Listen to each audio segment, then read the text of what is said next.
इस कहानी की शुरुआत होती है टर्की के एक शहर मर्डिन से और साल होता है सन 1915। ये वो वक्त था जब वर्ल्ड वॉर 1 अपनी पीक पर था। हर तरफ जंग का माहौल था। इसी शहर में हमें नजरत नाम के एक लोहार को दिखाया जाता है। नजरत को पूरा यकीन होता है कि अब जंग का असर इनके ऊपर भी पड़ने वाला है, इसीलिए वो अपने साथ काम करने वाले लड़के जिसका नाम लेवोन है उसे शहर के हालात पर नजर रखने को कहा होता है। अब इसके बाद जब वो अपनी जुड़वा बेटियों को स्कूल से लेकर वापस लौट रहा होता है, तब रास्ते में उनसे बातें करते हुए आसमान में वो एक सफेद परिंदे को देखता है और कहता है कि ये किसी बहुत बड़े सफर की निशानी है। रात को डाइनिंग टेबल पर पूरी फैमिली जंग के हालात के बारे में बात कर रहे होते हैं, क्योंकि नजरत को फौज में भर्ती की फिक्र होती है। दरअसल नए कानून के मुताबिक 15 साल से ऊपर के मर्दों को जंग में भेजा जा रहा है, इसीलिए आर्मी सभी मर्दों को बिना उनकी मर्जी के आर्मी में भर्ती कर रही होती है। तभी अचानक इनके दरवाजे पर कुछ फौजी आते हैं जो नजरत को अपने साथ चलने को कहते हैं। नजरत उन्हें पैसे देकर बचने की कोशिश करता है, लेकिन जंगी हालात की मजबूरी के चलते फौजी उसे जबरदस्ती पकड़कर अपने साथ ले जाते हैं। यानी कि अब उसे अपनी फैमिली को छोड़कर एक अनजान सफर पर जाना पड़ेगा जिसका अंजाम उसे नहीं पता।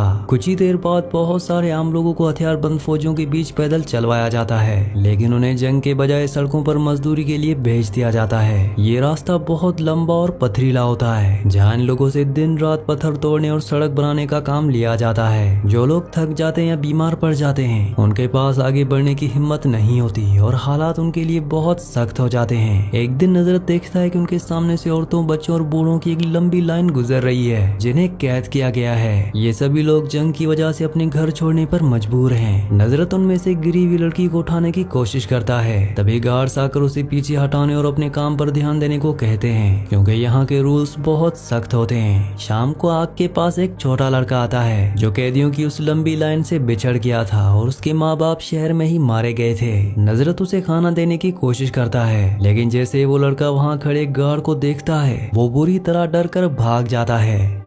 अब इसके बाद मजदूरों को महसूस होता है कि उनकी जिंदगी सिर्फ इस पत्थर तोड़ने वाले कैंप तक ही महदूद रह गई है। इस मुश्किल मजदूरी के बीच पूरा एक साल बीत जाता है, जहां दिन ब दिन लोगों की हालत खराब होती जा रही है। एक दिन काम करते करते एक मजदूर अचानक बुखार और थकन की वजह से जमीन पर गिरकर मर जाता है, जिसे देखकर सब सदमे में आ जाते हैं। नजरत अपने साथी के साथ उसकी कब्र बनाकर उसे दफना देता है। जिसके बाद रात में एक ऑफिसर उनके कैंप में आता है। वो ऑफिसर उन कैदियों को कहता है कि अगर वो लोग उनकी नई शर्तें मान ले और उनके कानून अपना लें तो उन्हें आजाद कर दिया जाएगा। भीड़ में से कुछ लोग आगे आते हैं और अपने बच्चों की खातिर मजबूरी में उनकी शर्तें कबूल कर लेते हैं। ये लोग अपनी जान बचाने के लिए किसी भी हद तक जाने को तैयार होते हैं। अगली सुबह जब बाकी बचे हुए लोग अपनी झोपड़ियों से बाहर निकलते हैं, तो वो देखते हैं कि कैंप खाली हो चुका है और गार्ड्स उन्हें वहीं छोड़ गए हैं। भूखे प्यासे मजदूर वहाँ बचे हुए खाने की तलाशी करने लगते हैं, क्योंकि उन्हें लगता है कि अब वो आजाद हैं। लेकिन तभी अचानक फौजियों का एक नया ग्रुप वहाँ आता है, जिनके पास नए ऑर्डर्स थे कि इस कैंप को पूरी तरह खत्म कर दिया जाए। यहाँ से जो भी भागने की कोशिश करता है उसे पकड़ लिया जाता है और बाकी सभी को बांधकर दूर पहाड़ियों की तरफ ले जाया जाता है। वहाँ उन्हें खाई के पास दीवार की तरफ मुंह करके खड़ा कर दिया जाता है। ऑफिसर्स के हुक्म पर कुछ लोग जिन्हें इस काम के लिए बुलाया गया था, वो उन कैदियों को मारने लगते हैं। जब नजरत की बारी आती है तो उसे मारने वाला आदमी, जिसका नाम मेहमद था, थोड़ा हिचकिचाता है, क्योंकि उसका दिल ये सब करने को नहीं मान रहा होता। ऑफिसर के जोर देने पर मेहमद आखिरकार चाकू से वार तो करता है, पर वो जानबूझकर ऐसा वार करता है कि नजरत की जान ना जाए।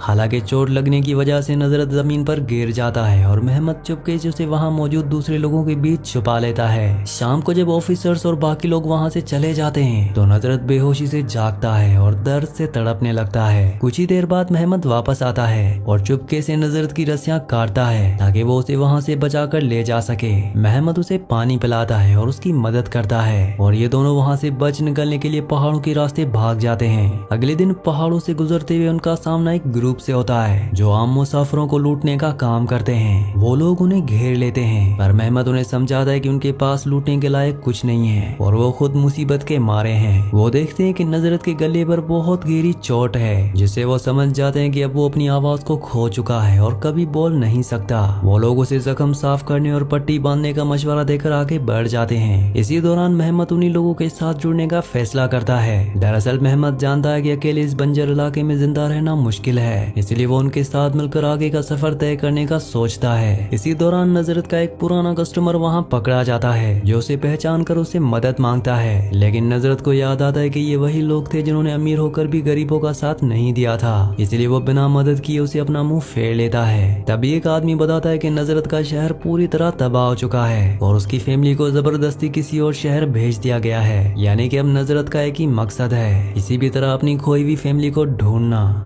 जब लूट का माल बांटा जाता है तो नजरत अपना हिस्सा लिए बिना ही अपना सफर शुरू करने लगता है ताकि वो जल्दी निकल सके। उसके साथ ही अलविदा कहते वक्त उसे कपड़े देते हैं ताकि वो अपनी पहचान छुपाकर सेफ रह सके। मेहमत उसे अपने जूते भी दे देता है। मेहमत की ये सच्चाई देखकर नजरत की आंखों में आंसू आ जाते हैं और वो उसे गले लगाकर वहाँ से आगे निकल पड़ता है। रास्ते में बहुत तेज और भयानक रेत का तूफान आता है, जिससे बचने के लिए वो खुद को एक पुराने कपड़े में लपेट कर रेत पर ही लेट जाता है। तूफान रुकने के बाद वो आगे बढ़ता है और आखिरकार एक कुएं तक पहुंचता है ताकि अपनी प्यास बुझा सके। लेकिन जब वो पानी निकालने की कोशिश करता है तो देखता है कि हालात इतने खराब हैं कि उस कुएं का पानी पूरी तरह खराब हो चुका है। वीडियो में आगे बढ़ने से पहले आप सबसे रिक्वेस्ट है कि आप में से बहुत सारे व्यूअर्स वीडियो तो देखते हैं लेकिन चैनल को सब्सक्राइब और वीडियो को लाइक नहीं करते, तो आप सबसे रिक्वेस्ट है कि चैनल को सब्सक्राइब और वीडियो को लाइक लाजमी से कर दिया करें। वो मायूस होकर वहाँ से आगे बढ़ता रहता है। उसकी पानी की बोतल खाली हो जाती है और भूख से उसकी सारी ताकत पूरी तरह खत्म हो जाती है, जिसके बाद वो थक कर रेत पर गिर जाता है। उसकी आंखें बंद होने लगती हैं और उसे लगता है कि अब उसकी मौत तय है। बेहोशी की हालत में उसे अचानक अपनी बीवी नजर आती है, जो उसे हिम्मत देकर उठने और अपने बच्चों को ढूंढने को कहती है। ये ख्याल उसे एक नई ताकत देता है और किसी तरह नजरत संभल कर आगे चलता हुआ एक दूर बने रेफ्यूजी कैंप तक पहुंचता है। वो वहाँ के मालिक को अपना छुपाया हुआ सोने का सिक्का देता है, जिसे चेक करने के बाद मालिक उसे थोड़ा सा खाना देता है। खाना खाते वक्त एक छोटी लड़की आकर नजरत से मिन्नत करती है कि वो उसे वहाँ से ले चले क्योंकि वो वहाँ बहुत तकलीफ में है। लेकिन मालिक गुस्से में उस लड़की को डांट कर भगा देता है, जिसे देखकर नजरत को बहुत बुरा लगता है, लेकिन वो मजबूर होता है। अब इसके बाद नजरत को पता चलता है कि और भी आम लोग आगे की तरफ जा रहे हैं, तो उनके निशान देखते हुए रेल की पटरियों पर निकल पड़ता है। रास्ते में बच्चों का एक ग्रुप एक बूढ़ी औरत के साथ आगे चल रहा होता है, जो थकन से बुरी तरह चूर होते हैं। वो उनका पीछा करते हुए एक आम रेफ्यूजी कैंप में पहुंचता है, जहाँ सिर्फ औरतें, बच्चे और बूढ़े लोग मौजूद थे और उनके पास खाने को कुछ नहीं होता।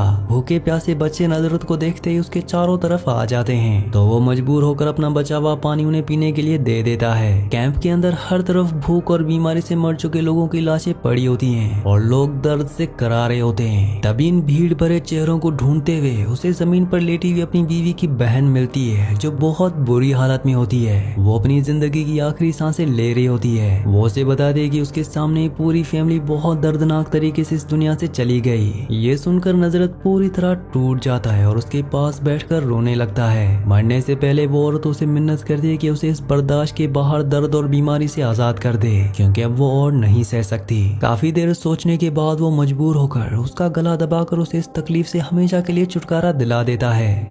अगली सुबह जब वो कैंप की इस दर्दनाक हालत को देखकर बाहर निकलता है तो गुस्से और दुख में वो आसमान की तरफ पत्थर फेंकता है। वो चीखना चाहता है पर आवाज नहीं आती। तभी एक गार्ड उसे ऐसा करते देख लेता है और उसकी तरफ भागता है। हालांकि नजरत बिना वक्त जाया किए वहाँ से तेजी से भाग निकलता है और सीधा उन रेल की पटरियों की तरफ जाता है। वो ट्रैक पर अकेला भटक रहा होता है कि अचानक पीछे से एक चलती हुई ट्रेन आती है, जो एक चढ़ाई की वजह से काफी धीमी चल रही होती है। नजरत चुपके से भागकर उस ट्रेन के खुले डब्बे में चढ़ जाता है और किसी को पता नहीं चलने देता।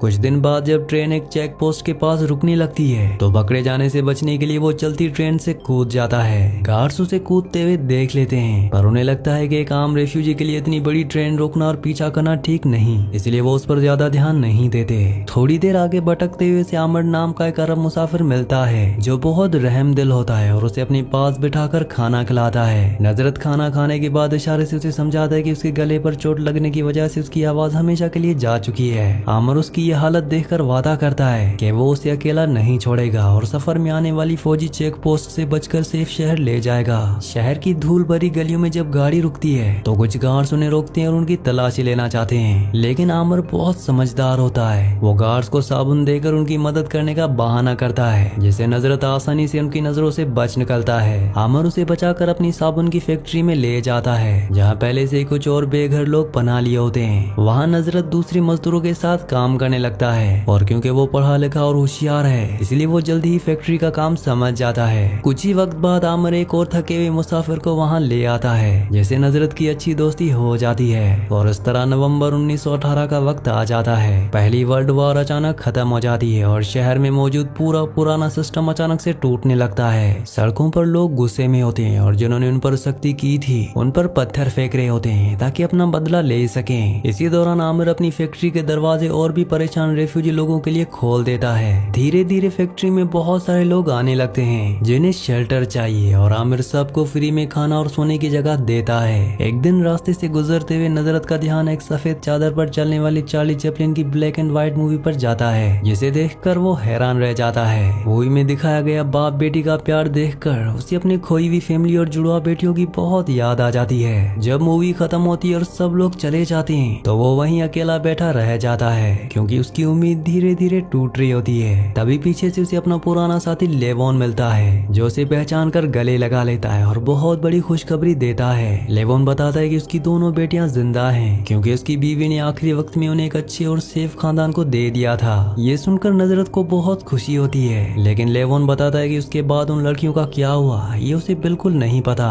जिसके बाद नजरत बाकी परेशान लोगों की तरह अपनी डायरी देखकर जिसमें बेटियों के नाम लिखे थे आते जाते लोगों से उनके बारे में पूछने लगता है, लेकिन किसी को कुछ पता नहीं होता। इसलिए वो अपने साथी किरिकोर की मदद से अखबार में एक एड देता है, पर इसका भी कोई फायदा नहीं होता। उसे लोगों से मशवरा मिलता है कि वो इसी जगहों पर तलाश करे जहाँ जंग के बाद यतीम लड़कियां पनाह लेती हैं। वो कई दिन तक अलग अलग ऑर्फनेज में जाता है पर उसे वहाँ अपनी बेटियों का कोई सुराग नहीं मिलता और वो मायूस होने लगता है। जिसके बाद वो एक बहुत बड़े यतीम खाने में जाता है जहाँ की मालकिन उसे समझाती है और उसे पूरी कंट्री के यतीम खानों की एक लिस्ट निकाल के देती है। नजरत लिस्ट देखकर फैसला करता है कि जब तक उसकी सांस चल रही है वो अपनी बेटियों को ढूंढने के लिए हर जगह जाएगा। अब इसके बाद वो अपने दोस्त आमिर और किरकोर से अलविदा कहकर वो उस फैक्ट्री को हमेशा के लिए छोड़ देता है और एक लंबा सफर तय करते हुए साल 1922 आ जाता है। अब नजरत सफर करते करते लेबनान पहुंच चुका होता है जहां उसकी डायरी में लिखे हुए कुछ ही एड्रेस बचे होते हैं पर बेटियों का कोई पता नहीं होता। एक दिन जब वो वहाँ के एक पुराने यतीम खाने में ढूंढ रहा होता है तो उसे अचानक वहाँ की दीवार पर अपनी दोनों बेटियों की तस्वीर लगी मिलती है। वहाँ की मैडम तस्वीर देखकर बताती कि दोनों लड़कियां जिंदा हैं पर कुछ ही अरसा पहले वो यहाँ से जा चुकी हैं। मैडम ये भी बता दी कि उनमें से एक बहन की टांग में चोट थी जिसकी वजह से वो लंगड़ा कर चलती थी और उनका आपस में बहुत प्यार था। एक टीचर उसे बता दी कि बेहतर जिंदगी की तलाश और शादी करने के लिए दोनों बहनें यहाँ से सीधा क्यूबा चली गई हैं। ये सुनकर नजरत को बहुत दुख होता है क्योंकि क्यूबा यहाँ से बहुत दूर है और उसके पास इतने पैसे नहीं होते कि वो वहाँ तक पहुँच सके। लेकिन नजरत फैसला करता है कि अब वो समंदर पार करके क्यूबा जाएगा। अब क्योंकि उसके पास टिकट के पैसे नहीं होते इसलिए वो एक सेलर बनकर और समंदरी जहाज पर मजदूरी करने की शर्त पर चढ़ जाता है। जहाज पर वो दिन रात फर्श साफ करता है और भारी सामान उठाने का काम करता है ताकि वो बिना पैसे दिए उस सफर को पूरा कर सके। बहुत लंबे और थका देने वाले सफर के बाद जब आखिरकार जहाज से क्यूबा का समंदर दिखता है तो सब लोग खुश हो जाते हैं। नजरत के चेहरे पर भी बरसों बाद एक मुस्कान आती है क्योंकि उसे लगता है कि वो अपनी बेटियों के बहुत करीब है। वो हवाना की गलियों में अपना एड्रेस पेपर दिखाते हुए लोगों से रास्ता पूछता है जहाँ गाड़ी वाला उसे उस जगह की सही लोकेशन बता देता है। शाम ढलते ढलते वो उस निशान पर पहुंचता है जो कि एक बार्बर की दुकान होती है और वो अंदर चला जाता है। दुकानदार उसका नाम और हुलिया देखकर हैरानी से पूछता है कि क्या वो उन्हीं जुड़वा बेटियों का बाप है जो यहाँ रहती थी। नजरत हाँ में इशारा करता है, जिसके बाद नाई उसे बताता है कि दोनों लड़कियां तो 6 महीने पहले ही यहाँ से अमेरिका जा चुकी हैं। वो नाई उसे एक बिजनेसमैन एल्डमैन का कार्ड देता है जिसके पास वो दोनों लड़कियां काम करती थी और वहीं रहती थी। रात को उस नाई के घर खाना खाते वक्त मालकिन बताती है कि दोनों बहनों की यहाँ शादी नहीं हुई जैसा उन्होंने सोचा था। एक आदमी ने उसकी लंगड़ी बेटी से शादी करने से सिर्फ इसलिए इनकार कर दिया था क्योंकि उसके पाँव में मसला था। जिसके बाद उसकी दूसरी बहन ने भी दुख में शादी नहीं की। अगली सुबह वो नाई अमेरिका एक टेलीग्राम भेजता है ताकि उनका करंट एड्रेस पता चल सके। जिसके बाद उसे जवाब आता है कि लड़कियां वहाँ से काम छोड़ चुकी हैं। ये सुनकर कि अब उनका कोई पता नहीं है, नजरत पूरी तरह मायूस हो जाता है और आसमान को देखते हुए रोने लगता है। पर इसके बावजूद वो हिम्मत नहीं हारता और अमेरिका जाने का फैसला करता है। पर नाई उसे समझाता है कि वहाँ कानून बहुत सख्त है, गूंगे और बीमार लोगों को कानूनी तौर पर किसी भी हाल में अमेरिका में दाखिल नहीं होने दिया जाता। तब वो दोनों मिलकर एक प्लान बनाते हैं कि स्मगलर्स को पैसे देकर चुपचाप बोट के जरिए अमेरिका के बॉर्डर तक पहुँचे। इस खतरनाक सफर और टिकट के पैसों के खातिर नजरत वहाँ सड़कों पर छोटे मोटे काम और बोझ उठाने लगता है। काम करते हुए उसे एहसास होता है कि पिछले 8 साल की तकलीफ और दुनिया के जुल्म ने उसे अंदर से पूरी तरह बदल दिया है और अब उसका दिल पहले जैसा नरम नहीं रहा।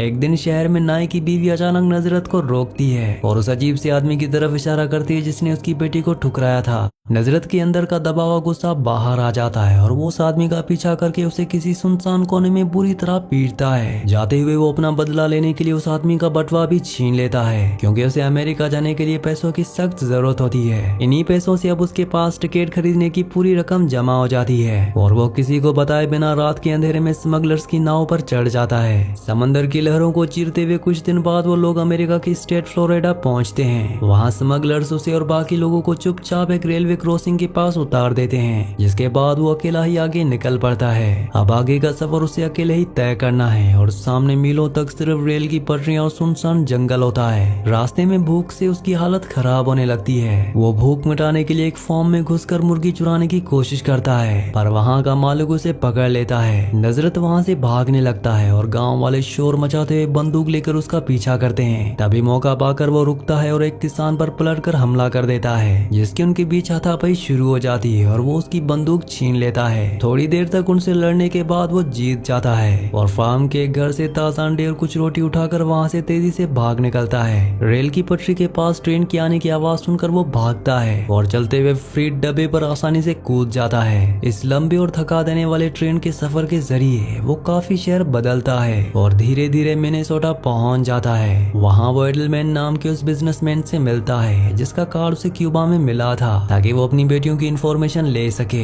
लेकिन उसके मजदूरों से पूछताछ और फैक्ट्री देखने के बाद भी उसे अपनी बेटियों का कोई नया सुराग नहीं मिलता, जिसके बाद वो आगे चला जाता है। फिर साल 1923 का वक्त आ जाता है जहाँ वो नॉर्थ डकोटा की जमी हुई जमीन पर रेल लाइन बिछाने का बहुत भारी काम करने लगता है ताकि कुछ पैसे कमा सके। एक दिन काम के दौरान वो देखता है कि एक लंबा चौड़ा मजदूर कैंप में एक औरत के साथ कर रहा है, जिसे देखकर नजरत को गुस्सा आ जाता है। नजरत आगे बढ़कर उस औरत को तो बचा लेता है, पर बाकी मजदूरों को उस पर गुस्सा आ जाता है और वो सब मिलकर उसे पूरी तरह पीट देते हैं। वो उसे मार मार कर बेहोश कर देते हैं और उसे उन्हीं बर्फीली रेल की पटरियों पर मरने के लिए छोड़ देते हैं जहाँ बहुत सर्दी होती है। रात को बर्फ में बेहोशी की हालत में गिरे होने पर उसे अचानक अपनी बेटियों की आवाज आती है जो उसे पुकार रही होती है। ये आवाज सुनकर वो अचानक होश में आता है और उठकर दूर दिखने वाली एक रोशनी की तरफ अपनी पूरी ताकत से चलते हुए दरवाजे पर पहुंचता है। दरअसल ये कुछ आम मजदूरों की एक बस्ती होती है। वहाँ वो एक औरत से इशारे में बेटियों के बारे में पूछता है, पर किसी को कुछ पता नहीं होता। पर उसे इशारों में पास की एक पुरानी बस्ती के बारे में बताया जाता है जहाँ कुछ यतीम लोग रहते हैं। अगली सुबह वो बिना रुके उन बर्फीले पहाड़ों और जमी बड़ी झीलों को पार करके एक छोटे शहर तक पहुँचता है। इस शहर की सुनसान और बर्फ से ढकी सड़क पर आगे चलते हुए उसे अचानक एक लंगड़ाती हुई औरत आगे जाते हुए दिखाई देती है। नजरत अपना दिल थाम कर उसके पीछे जाता है और अपनी बेटी का नाम पुकारना चाहता है, पर गले की पुरानी चोट की वजह से उसकी आवाज पूरी तरह बंद होती है। वो किसी तरह आवाज निकालने की कोशिश करता है, तभी किसी आहट से वो औरत खुद ही पीछे मुड़ती है। पीछे मुड़ते ही वो औरत अपने बाप को देखती है और उसे फौरन पहचान लेती है। लड़की उसके गले पर बंधा हुआ वही पुराना रुमाल देखती है जो उसकी बहन ने उसे दिया था। बाप और बेटी दोनों एक दूसरे को जिंदा देखकर बहुत इमोशनल हो जाते हैं, लेकिन जब नजरत उसके हाथ के इशारे से दूसरी बेटी के बारे में पूछता है तो उसकी बेटी अचानक चुप हो जाती है। वो उसे इमोशनल होकर बताती है कि सफर की मुसीबतों की वजह से उसकी जुड़वा बहन बीमार पड़ गई थी और हाल ही में वो मर चुकी है, यानी कि उसकी एक बेटी अपने बाप को आखिरी बार देखे बिना ही इस दुनिया की सारी तकलीफों से आजाद हो गई, जिसका दुख नजरत को पूरी तरह तोड़ देता है। वो वहीं उसके दुख में आंसू बहाने लगता है और उसकी बची हुई बेटी उसे गले लगाकर संभालती है। आखिरी सीन में दिखाया जाता है कि नजरत और उसकी बेटी मिलकर अपनी बहन की कब्र पर जाते हैं और उसे बहुत याद करते हैं, जिसके बाद वो दोनों साथ मिलकर कब्रिस्तान से बाहर एक नए सफर और आगे की तरफ निकल जाते हैं। इसी सीन के साथ इस मूवी का इस कहानी का एंड हो जाता है। अगली कहानी आप किस मूवी पर सुनना चाहते हैं मुझे नीचे कमेंट्स में जरूर बताना, और अगर वीडियो को लाइक और चैनल को सब्सक्राइब नहीं किया तो जल्दी से वीडियो को लाइक और चैनल को सब्सक्राइब कर दें।